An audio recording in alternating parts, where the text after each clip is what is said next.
પહેલી એપ્રિલથી અમેરિકાએ એમના જે જુદા જુદા પ્રકારના પિટિશનો દાખલ કરવામાં આવે છે એની જે ફી છે એમાં ધરખમ વધારો કરેલો છે.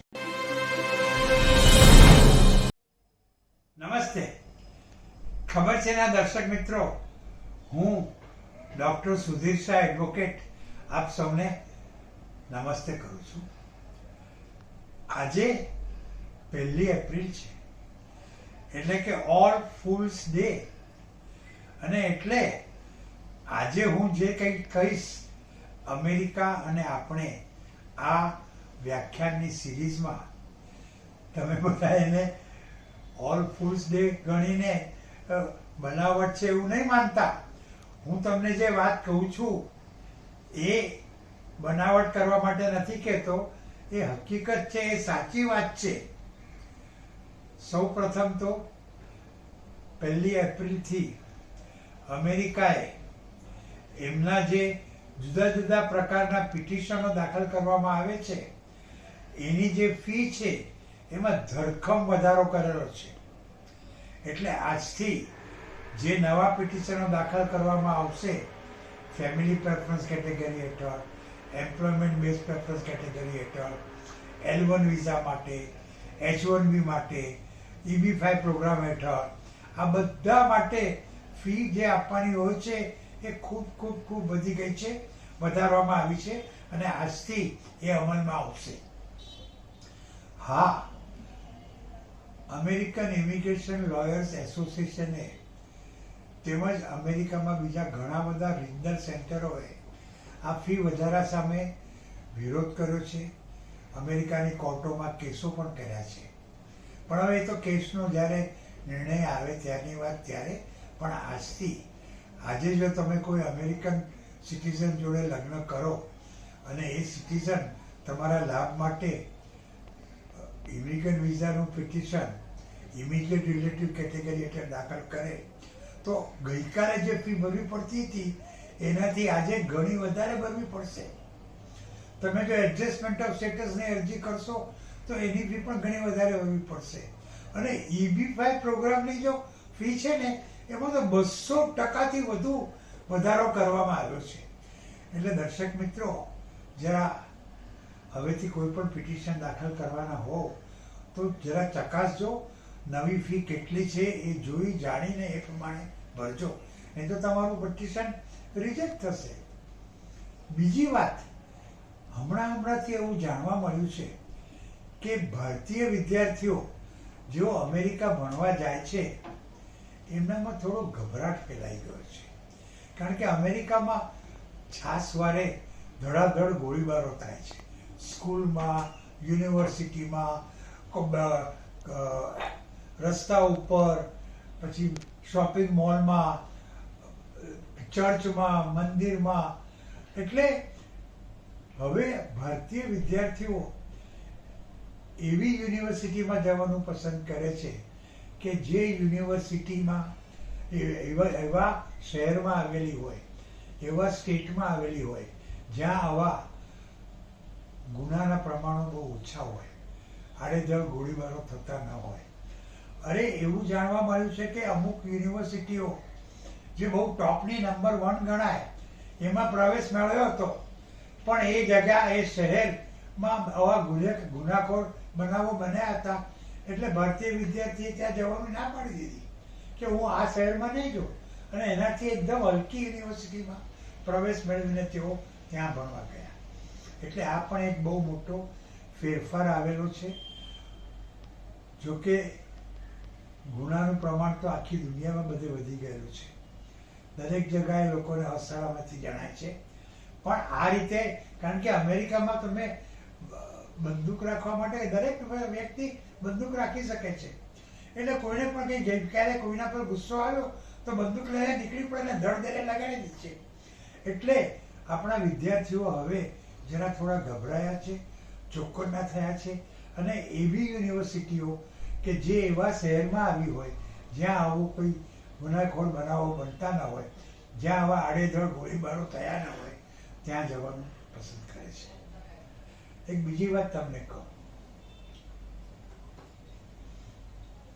આ જુઓ, આ શું છે?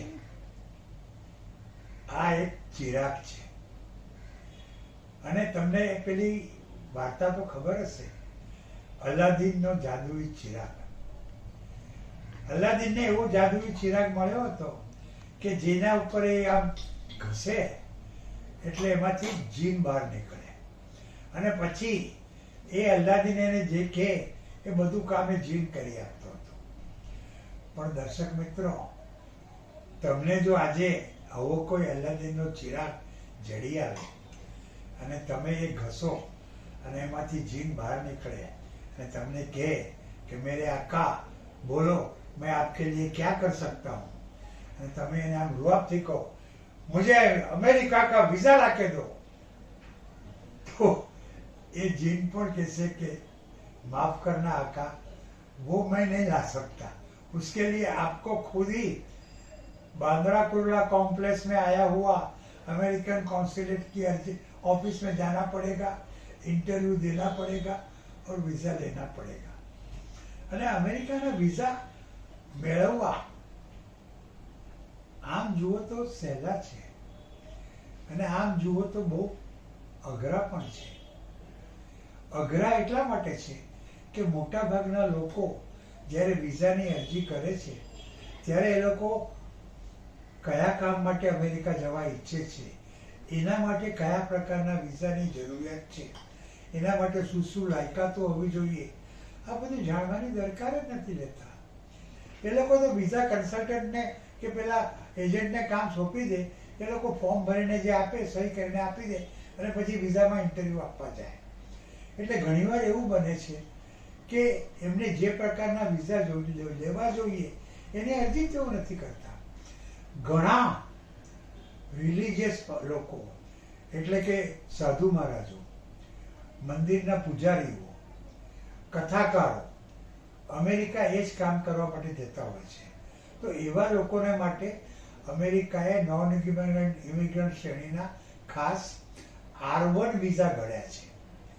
પણ આ લોકો B1 B2 વિઝા માંગે અને પછી જ્યારે ઇન્ટરવ્યુમાં જાય ત્યારે ભગવો ડ્રેસ પહેરીને હોય, અહીંયા મોટું તિલક કરેલું હોય, એટલે પેલા ઓફિસરને ખબર પડી જાય કે એ તો આ તો પૂજારી છે, આ તો કોઈ કથાકાર છે, આ તો ધાર્મિક માણસ છે. અને પૂછે કે તમે અમેરિકા શા માટે જાઓ છો, તો કહે કે મને કથા કરવા બોલાવે છે, ત્યાં પૂજા કરવા બોલાવે છે. ત્યારે ઓફિસર કહે કે ભાઈ તમારે R1 વિઝા મેળવવા જોઈએ, B1 B2 વિઝા ઉપર આ બધા કાર્યો કરી ન શકાય. આની એ લોકોને ખબર જ નથી હોતી. એટલે દર્શક મિત્રો, કહેવાનું તાત્પર્ય એ છે કે અમેરિકાના વિઝા આમ જો તમે અજ્ઞાન હશો તો મેળવવા અઘરા છે. પણ જો તમે વિઝાની અરજી કરો એ પહેલા જાણી લો કે તમે જે કામ માટે અમેરિકા જઈ રહ્યા છો એ માટે કયા પ્રકારના વિઝાની જરૂરિયાત છે અને એ માટે તમે લાયક છો એ દેખાડી આપવા માટે તમારે શું શું દેખાડવું જોઈએ, આ બધું જાણીને જાઓ તો તમને વિઝા તરત ઇઝીલી મળી જશે. હું સૌ પહેલી વાર જ્યારે વિઝાની અરજી કરેલી ત્યારે મારા વિઝા રિજેક્ટ થયેલા હતા. થયેલું એવું કે આગલા વર્ષે હું રશિયા અને અડધી દુનિયા ફરી આવ્યો હતો અને પછી મને થયું કે હું અમેરિકા જાઉં જોવા, અને થયું કે હું વકીલ છું તો અમેરિકામાં ત્યાં જઈને બધા કોર્ટમાં જોઉં, તેના વકીલોને મળું, તો બધાને મેં કાગળો રાખ્યા, બધાએ મને આવકાર આપ્યો. પણ એક વકીલની ઓફિસને એવું લાગ્યું કે હું એને ત્યાં નોકરીની અરજી કરું છું, એટલે એમને જવાબ લખ્યો કે સોરી, નો પોઝિશન અવેલેબલ. હું તો આ બધા કાગળો લઈને વિઝા લેવા ગયો અને ઓફિસરે મને પૂછ્યું કે તમે અમેરિકા શા માટે જવા માંગો છો, એટલે મેં કીધું કે હું ફરવા જવા માંગુ છું અને એડવોકેટ છું, એટલે ત્યારે વકીલોને મળવા માંગુ છું. મને કે પુરાવો શું, તો મેં ફાઇલ આપી, એને ખોલી એટલે પહેલો કાગળ, નો પોઝિશન અવેલેબલ. એને લાગ્યું કે હું અમેરિકામાં નોકરી કરવા માટે જઉં છું, એટલે એને ધડ દઈને ફાઇલ બંધ કરી, મારા પર છુટ્ટી ફેંકી અને મને કીધું કે નો, યોર એપ્લિકેશન ઇઝ ડિનાઇડ. હું તો ગભરાઈ ગયો, મને થયું કે શું થયું. પછી મેં અમેરિકાના ઇમિગ્રેશનના કાયદાનો અભ્યાસ કર્યો, એટલે મને મારી ભૂલ સમજાઈ અને પછી મેં સરખી રીતે અરજી કરી તો મને વિઝા મળ્યા. અને ત્યારબાદ તો હું લગભગ 60 વાર અમેરિકા જઈ આવ્યો છું. એટલે દર્શક મિત્રો, અમેરિકાના વિઝા મેળવવા અઘરા પણ છે અને સહેલા પણ છે. તમે પૂરતી જાણકારી મેળવી લો તો એ સહેલા છે.